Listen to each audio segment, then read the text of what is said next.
The rain hammered against the windows of the old warehouse like bullets, each drop a reminder of the war we'd been fighting for 3 years. I sat in the dim light, cleaning my rifle for what I hoped would be the last time, watching my teammates do the same. We were ghosts now, shadows of the soldiers we used to be before everything went to hell. My name is Marcus Chen, and I used to be a sergeant in the 82nd Airborne. Used to be a lot of things before the world turned upside down. Before the invasion. Before we learned that sometimes the enemy doesn't come from another country, sometimes they come from the stars. It started on a Tuesday in March 2029.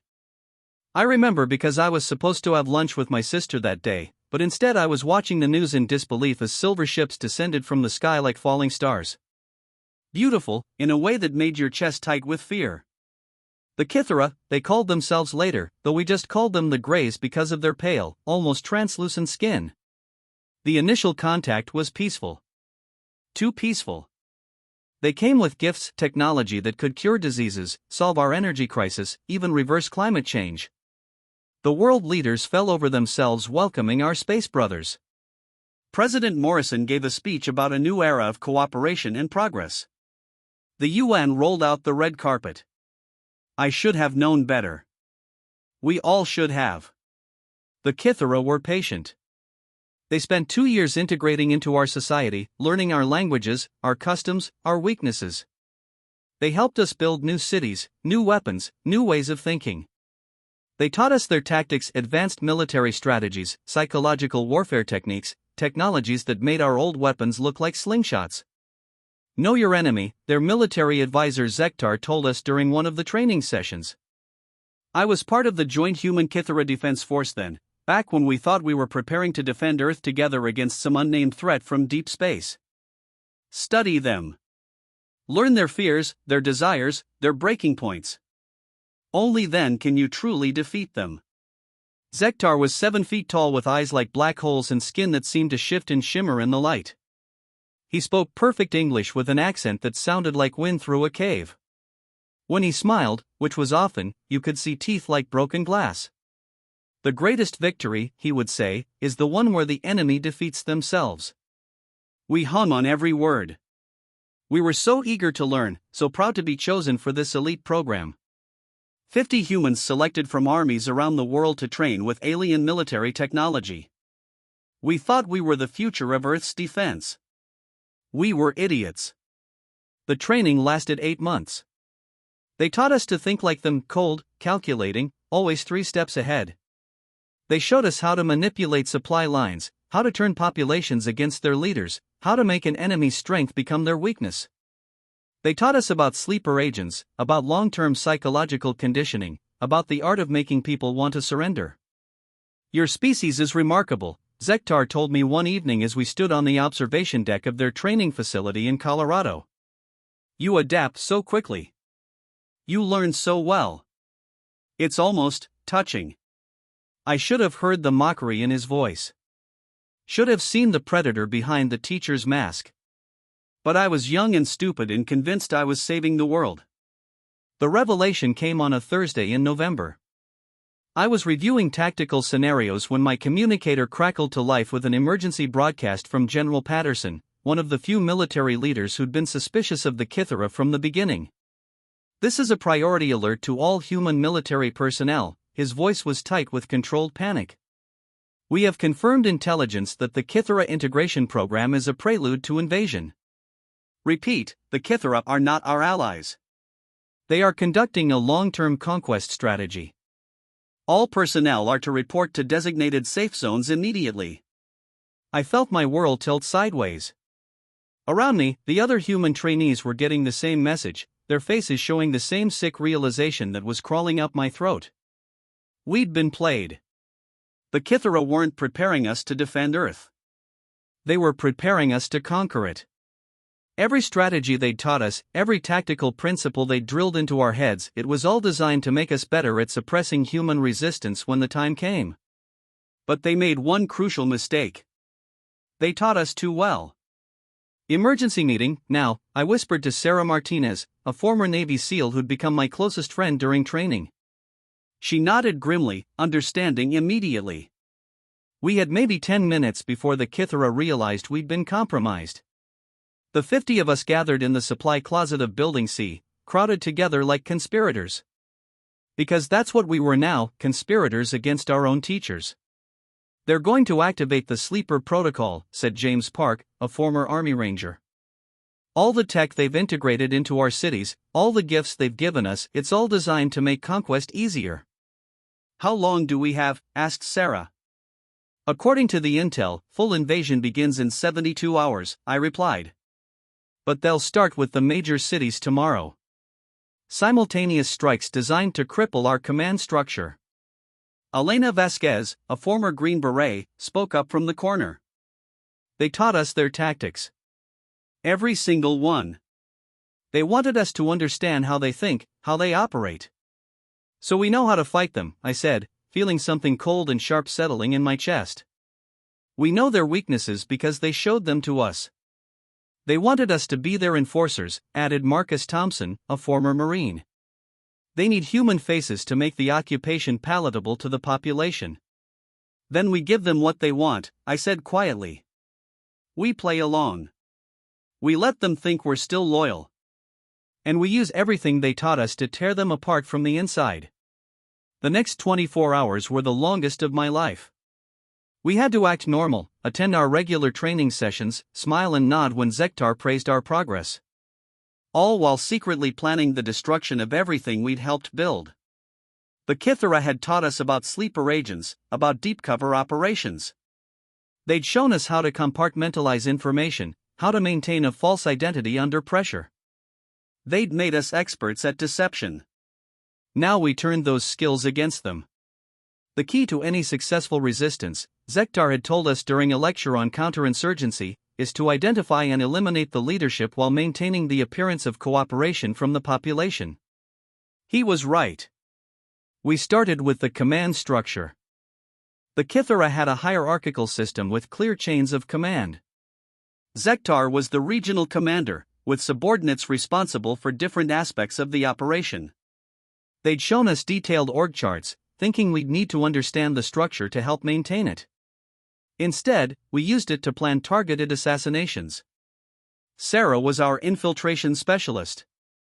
She'd gotten close to Zektar during training, playing the role of the eager student. He trusted her, maybe even liked her in his alien way. She was the perfect person to get close enough to strike. The plan was simple. During the pre-invasion briefing, when all the Kithara commanders would be gathered in one room, we would act. Sarah would take out Zektar with a weapon we'd constructed from training materials. The rest of us would handle the subordinates. The Kithara had taught us about the importance of simultaneous strikes. About how cutting off the head of an organization could paralyze the entire body. They'd shown us detailed case studies of successful decapitation attacks. We took notes. The briefing was scheduled for 0800 hours on the day of the invasion. 43 Kithara commanders would be in the main conference room, along with the 50 human trainees. They wanted us there to witness the beginning of their triumph, to see how perfectly their plan had worked. I stood outside the conference room at 0755, my heart hammering like a machine gun.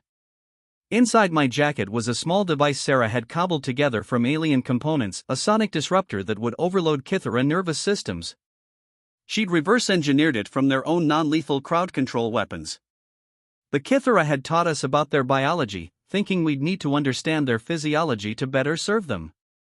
Another mistake. Sarah caught my eye across the room and nodded slightly.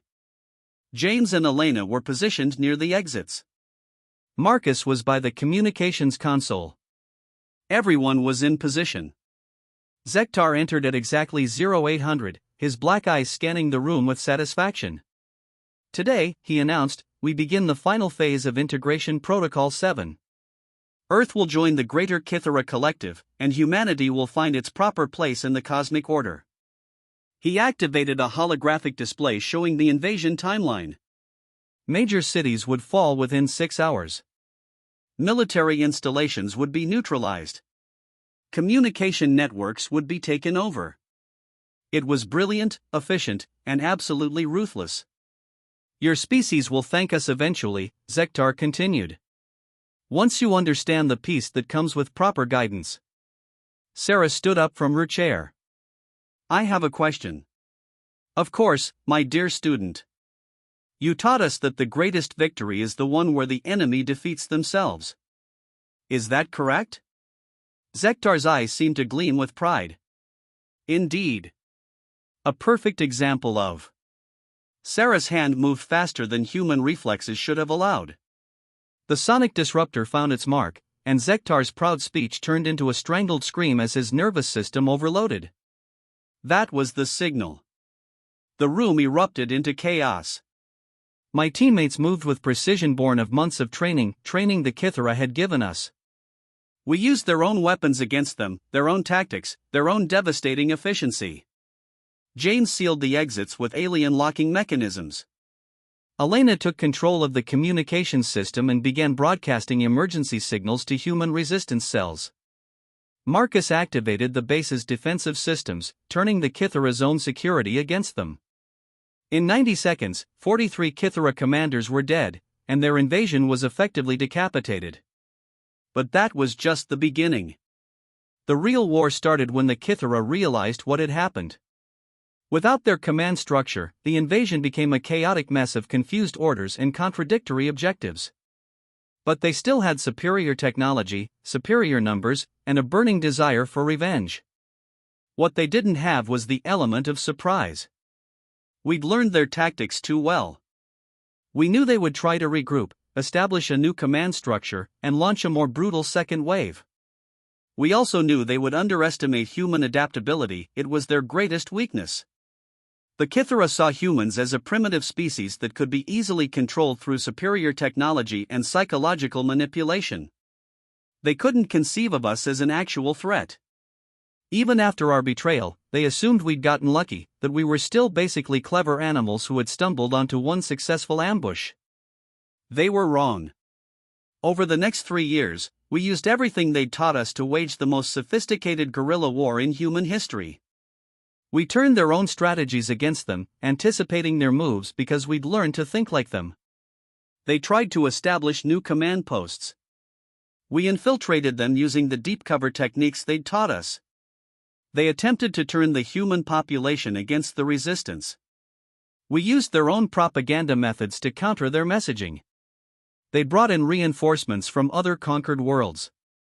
We studied their fleet movements and supply lines, then struck at their weakest points. Every victory was built on knowledge they'd given us. Every successful mission used tactics they'd drilled into our heads. We became better at being Kithara than the Kithara themselves. And slowly, impossibly, we began to win. The turning point came in the summer of 2032. The Kithara had established a massive military complex in the ruins of Denver, which they were using as their primary staging area for operations across North America. It was heavily defended, surrounded by force fields and automated weapons systems, staffed by over 2,000 alien soldiers. It was also built using human construction techniques they'd learned during their integration period. We knew every weakness, every vulnerability, every design flaw. The assault took place on July 4th. I thought the symbolism was appropriate. We didn't attack the complex directly. Instead, we used the Kithara's own tactics against them. We infiltrated their supply lines, their communication networks, their personnel roster. We turned their security systems against them. We made them destroy themselves from within. The operation took 18 hours. When it was over, the complex was a smoking ruin and the Kithara's North American campaign was finished. But the real victory wasn't the destruction of their base. It was the message we broadcast to every Kithara ship in the solar system immediately afterward. "This is Commander Marcus Chun of the Human Liberation Front," I said, standing in the ashes of their command center. "You came to our world as teachers. You taught us your tactics, your strategies, your way of thinking. You taught us to be like you. Congratulations. You succeeded." I paused, looking directly into the camera that would carry this message to every corner of their fleet. "You taught us to know our enemy. You taught us to study their fears, their desires, their breaking points. You taught us that the greatest victory is the one where the enemy defeats themselves. Thank you for the lessons. We're very good students. The broadcast ended with footage of the Denver complex burning, and a simple message: you taught us your tactics. We used them for your funeral. The psychological impact was devastating. The Kithara had spent 3 years being outmaneuvered by what they considered a primitive species. Worse, they were being beaten using their own methods, their own superior strategies turned against them. It broke something in their collective psyche. They'd built their entire identity around being the teachers, the superior civilization that guided lesser species. Having their students surpass them was more than military defeat, it was existential crisis. Over the following months, we saw increasing signs of Kithara morale collapse. Defections increased. Attacks became more desperate and less coordinated. Some ships simply left the system without explanation. The final phase of the war began in October 2032. We launched Operation Graduation, a coordinated global assault on every remaining Kithara position simultaneously. It was the most complex military operation in human history, involving resistance cells on every continent, all working together with perfect timing. We used every tactic they'd taught us. Simultaneous strikes to paralyze their response. Psychological warfare to undermine their morale. Infiltration to gather intelligence. Deception to misdirect their forces. The operation was a complete success. Within 72 hours, organized Kithara resistance on Earth had ended. But we didn't stop there. We couldn't. The Kithara had taught us that you never leave an enemy capable of retaliation. They'd shown us detailed case studies of species that had driven off invaders, only to face revenge attacks years later. They'd made it clear that true victory required complete elimination of the threat. So we followed their lesson plan to its logical conclusion. Using captured Kithara technology, we tracked their fleet to their staging area in the outer solar system. We'd learned their ship designs, their defensive systems, their tactical preferences. We knew exactly how they would position themselves, exactly how they would respond to different threats. The final battle took place in the asteroid belt, near the mining station they'd established on Ceres. It was a slaughter. We used their own weapons against them, their own ships piloted by humans who understood Kithara tactical thinking better than the Kithara themselves. When it was over, only one Kithara ship remained intact. We disabled it and brought it back to Earth, along with the surviving crew of 27 aliens. They were our teachers, after all. It seemed appropriate to give them a final exam. The trial took place in the ruins of the United Nations building in New York. The surviving Kithara stood before a tribunal of humans, their black eyes reflecting something that might have been understanding. You taught us well, I said, addressing their leader, a replacement commander named Velthek. You taught us that mercy is weakness. That enemies must be eliminated completely. That the greatest victory is the one where the enemy defeats themselves. Velthek's voice was barely a whisper. We underestimated you. No, I corrected. You underestimated your own teaching ability. You made us into perfect students. You taught us to be like you. And now you're going to learn what that means. The sentence was unanimous. Exile to a barren moon in the outer system, with just enough resources to survive but not enough to ever threaten anyone again. It was crueler than death, in a way. A lifetime to contemplate the consequences of their own lessons. As their transport ship disappeared into the darkness, Sarah stood beside me at the observation window. Do you think we did the right thing? She asked. I thought about it for a long time. About the 3 years of war, the millions of casualties, the world we'd lost and the world we'd gained. About the teachers who'd become enemies, and the students who'd become warriors. They taught us their tactics, I said finally. All of them. Including the ones they never meant to teach. What do you mean? They taught us that trust is a weapon. That cooperation is a weakness to be exploited. That the only way to be safe is to be stronger than everyone else. I turned away from the window. They taught us to be like them. Maybe that's the real tragedy. Sarah was quiet for a moment. So what happens now? I looked out at the stars, at the vast darkness that might hold other teachers, other lessons, other wars. Now we graduate. And we pray that we never have to use their curriculum again. But I knew we would. Because that was what they'd taught us, that the universe was full of enemies, that strength was the only truth, that the only way to survive was to be ready to kill your teachers. The war was over. The Kithara were gone. But their greatest victory was still to come. They'd taught us their tactics. And we'd learned them perfectly. In the years that followed, as humanity spread out into the galaxy, we used those tactics against every new species we encountered. We studied them, learned their weaknesses, and struck when they were most vulnerable. We built an empire based on the lessons our former teachers had drilled into us. We became very good at being Kithara.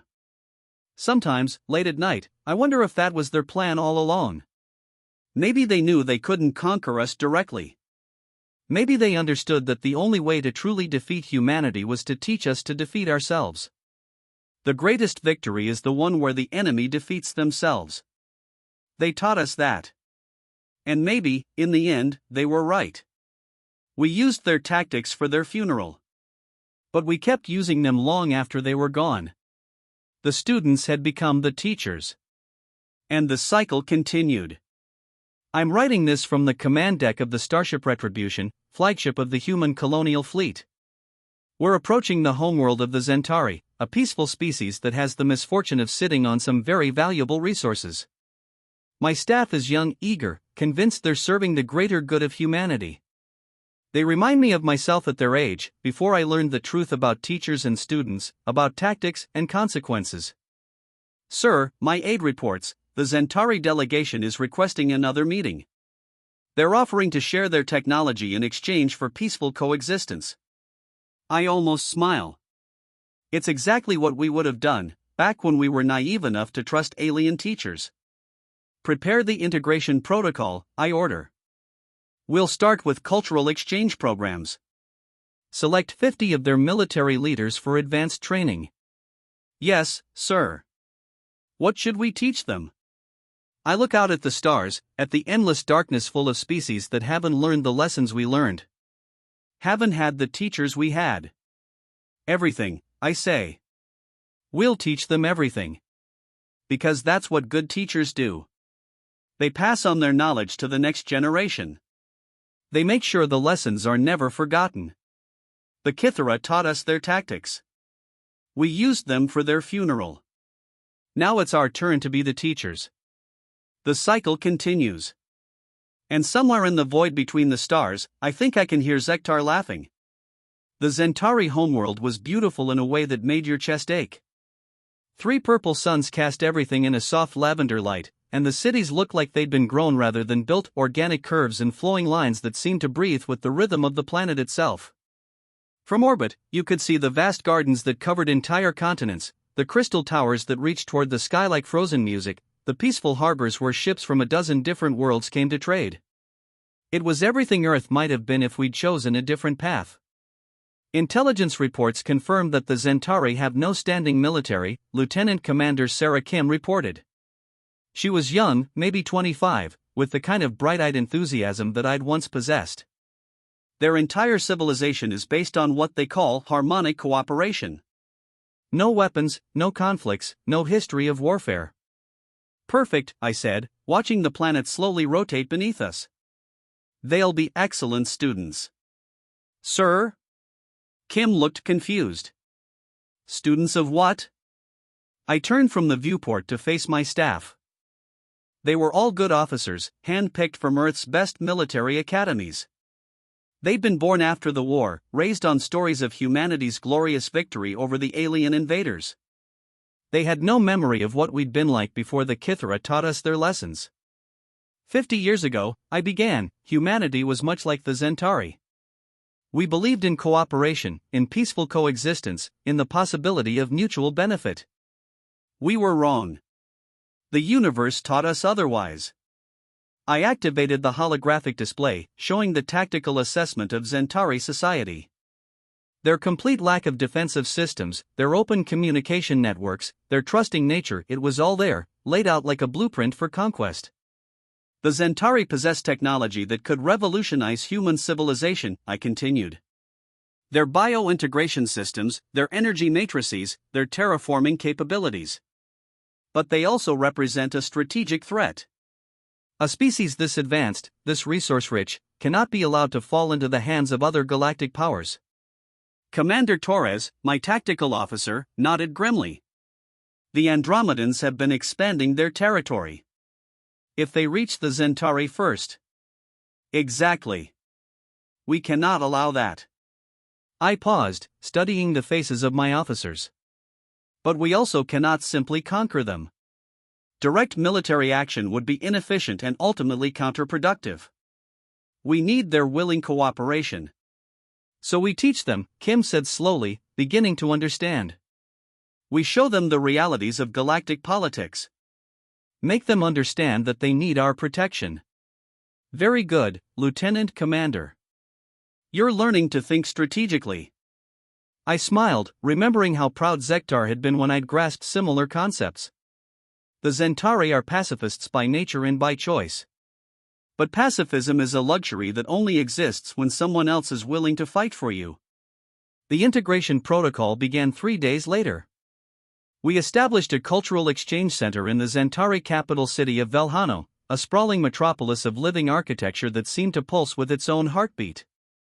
The Zentari welcomed us with open arms, eager to learn about their new human friends. Their delegation was led by someone called Thalwayanen, a being that looked like a cross between a dolphin and a praying mantis, with skin that shifted through different shades of blue and green depending on their emotional state. They spoke in harmonics that our translators rendered as something like singing. We are honored by your presence, Thalwayanen harmonized as we met in the great meeting hall. Your species has achieved much in so short a time. We hope to learn from your experiences. And we from yours, I replied, gesturing to the crystal walls that seemed to grow even as we watched them. Your architectural bio-integration is remarkable. We'd love to understand how it works. Of course. We believe knowledge should be shared freely among all sentient beings. What benefits one, benefits all. I managed not to wince at the naivety. It was exactly the kind of thinking that had nearly gotten humanity enslaved. But it would make the integration process much smoother. Over the following weeks, we established the curriculum. It was subtle at first, cultural exchange sessions where we shared human history, emphasizing our struggles and triumphs. We showed them recordings of Earth's wars, but framed them as necessary conflicts for survival and growth. Your species has faced many challenges, Thalwayanen observed after watching a documentary about World War II. Yet you emerged stronger. How do you maintain such resilience? Preparation, I answered. We learned early that the universe is not always kind to those who are unprepared. Sometimes conflict is unavoidable, even necessary. But surely cooperation is preferable to conflict? When possible, yes. But cooperation requires that all parties act in good faith. What happens when they don't? I showed them footage of the Kithara invasion, carefully edited to emphasize the aliens' betrayal of human trust. The Zentari's skin shifted to deep purple, their equivalent of shock and distress. We had no choice but to defend ourselves, I explained. And in doing so, we learned valuable lessons about survival in a hostile galaxy. The seeds were planted. Over the following months, we began introducing the Zentari to basic military concepts. We called it defensive preparedness and strategic thinking. We taught them about intelligence gathering, resource management, and logistics. We showed them how to analyze potential threats and develop contingency plans. They were eager students, absorbing everything with the same enthusiasm they brought to art and philosophy. They didn't realize they were learning to think like soldiers. The breakthrough came during the 6th month of integration. A Zentari science vessel exploring the outer rim of their system detected an Andromedan scout ship observing their territory. The Andromedans withdrew when discovered, but the message was clear: the Zentari were being watched. What does this mean? Thalwayanen asked during our emergency meeting. Their skin had shifted to a deep red, fear mixed with confusion. It means you're no longer alone in the galaxy, I said gravely. The Andromedans are known for their aggressive expansion policies. They've conquered 17 systems in the past decade. But surely they would respect our peaceful intentions? I pulled up the intelligence files on Andromedan conquest patterns. The Morvac were pacifists too. So were the Hellion Collective. The Andromedans saw their peaceful nature as weakness to be exploited. The holographic display showed the systematic subjugation of both species. The Zentari delegation watched in horrified silence as entire civilizations were reduced to resource extraction colonies. "What can we do?" whispered another Zentari delegate, a being called Sithara whose skin had gone completely gray. "You can learn," I said simply. "You can prepare.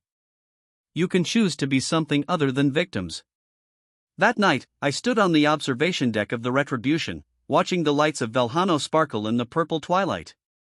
Sarah Kim joined me, her expression troubled. "Sir, do you ever wonder if we're doing the right thing?" she asked. It was the same question Sarah Martinez had asked me all those years ago, after we'd defeated the Kythera. The similarity wasn't lost on me. "What do you mean, Lieutenant Commander?" "The Zentari are genuinely peaceful. They've never hurt anyone.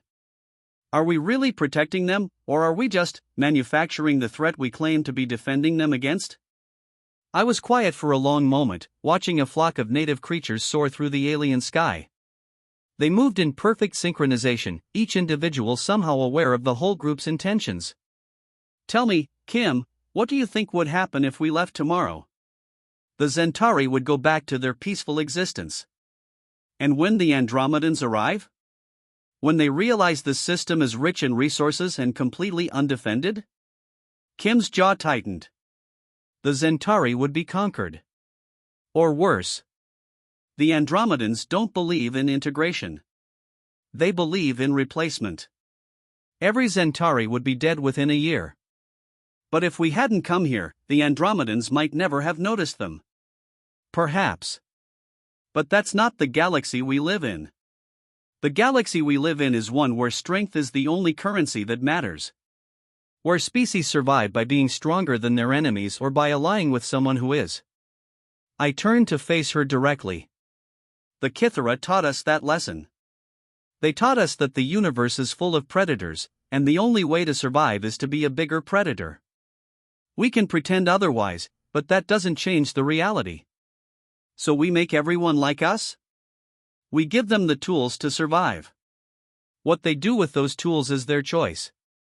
But even as I said it, I knew it wasn't entirely true. The Zentari didn't really have a choice. Once you start down the path of military thinking, of strategic planning, of treating other species as potential threats, there's no going back. The Kythera had shown us that. The real transformation began in the 7th month. The Zentari had established their first military academy, staffed by human instructors. They'd started building defensive installations around their major cities. They'd begun developing weapons based on their advanced biointegration technology. "We must be prepared," Thalynn said during one of our planning sessions. Their skin had permanently shifted to a more subdued color palette, the bright blues and greens of contentment replaced by the grays and browns of constant vigilance. "Exactly," I agreed. "Preparation is the key to survival." But as the months passed, I began to notice other changes. The Zentari were becoming more suspicious of their neighbors. They'd started classifying their technology, restricting access to information that had once been freely shared. They were building intelligence networks, gathering data on potential threats. They were becoming like us. The final phase of integration came during the first-year anniversary of our arrival. The Zentari had developed a comprehensive military doctrine based on human tactical principles. They'd restructured their society around concepts of strategic resource management and defensive necessity. They'd also identified their first external threat. The Hellion refugees in the outer system, Thalynn reported during our weekly briefing. They claim to be fleeing Andromedan conquest, but our intelligence suggests they may be advanced scouts. I studied the data on the Hellion ships. They were clearly refugees, damaged vessels, minimal resources, families with children. But through the lens of military paranoia, they could be seen as potential threats. What do you recommend? I asked. Quarantine. Interrogation. If they are truly refugees, they will understand the necessity of security protocols. I nodded approvingly. Excellent strategic thinking. You're learning to prioritize security over sentiment. But as I spoke, I felt a cold recognition in my chest. The Helians weren't threats. They were exactly what they appeared to be: desperate people fleeing a destroyed world. But the Centauri couldn't see that anymore. They'd learned to see enemies everywhere. Just like we had. The Hellion incident was handled with clinical efficiency. The refugees were quarantined, their ships impounded, their requests for asylum processed through a bureaucratic maze designed to discourage further arrivals. Several died in the camps while waiting for approval that never came. Regrettable, HFY said when I mentioned the casualties. But necessary. We cannot allow sentiment to compromise security. It was a perfect echo of something I'd said years earlier, when we'd made similar decisions about alien refugees trying to escape the expanding human sphere of influence. The cycle was complete.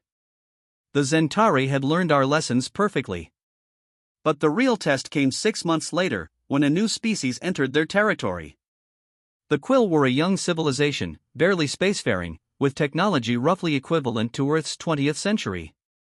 They were exploring, learning, making contact with other species for the first time. First contact protocols? HFY asked during our strategic planning session. What do you think would be appropriate? I asked, curious to see how thoroughly they'd absorbed our teaching. Integration. They're too primitive to pose a direct threat, but they could be valuable allies. We should offer them guidance, help them develop their potential. And if they refuse? Then they remain a security risk. A primitive species could be easily manipulated by our enemies. I smiled with genuine pride. Excellent analysis. You've learned to think several steps ahead. As the Centauri began their own integration protocol with the Quill, I realized that my mission was complete. The Centauri had been successfully transformed from peaceful explorers into strategic thinkers.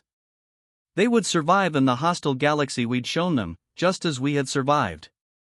But they would never again be the innocent species that had welcomed us with open arms.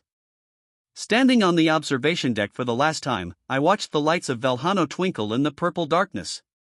The city looked the same, but I knew it was fundamentally different. The buildings still grew like living things, but now they incorporated defensive systems. The harbors still welcomed traders, but now they were monitored by security networks. The gardens still covered the continents, but now they were analyzed for strategic resources. The Centauri had learned to see the galaxy through our eyes. And through our eyes, everything was a potential threat. Commander Torres joined me at the viewport. Orders from Earth Command, sir. We're to proceed to the Vega system. There's a species there called the Lumari that's been making contact with various galactic powers. Command wants us to assess the situation. I nodded, already thinking about the new curriculum we'd need to develop. What do we know about them? Highly intelligent, technologically advanced, but with a decentralized political system. They seem to prefer negotiation over conflict. So they're naive. It would appear so, sir. I took one last look at the Centauri homeworld, at the species we'd taught to be like us. In the distance, I could see the ships of the Centauri fleet, sleek vessels that combined their biointegration technology with human military doctrine. They were already planning their next integration protocol with the Quill. The students had become the teachers. The cycle would continue. Set course for the Vega system, I ordered. It's time to meet the Lumari. As the Retribution turned away from the purple suns, I thought about Zektar and the lessons he'd taught us. About the price of knowledge and the cost of survival. About the difference between teachers and students, between protectors and conquerors. But mostly, I thought about the fact that somewhere in the galaxy, there were still species that believed in peace, in cooperation, in the possibility of mutual benefit. They wouldn't believe it for long. We were very good teachers.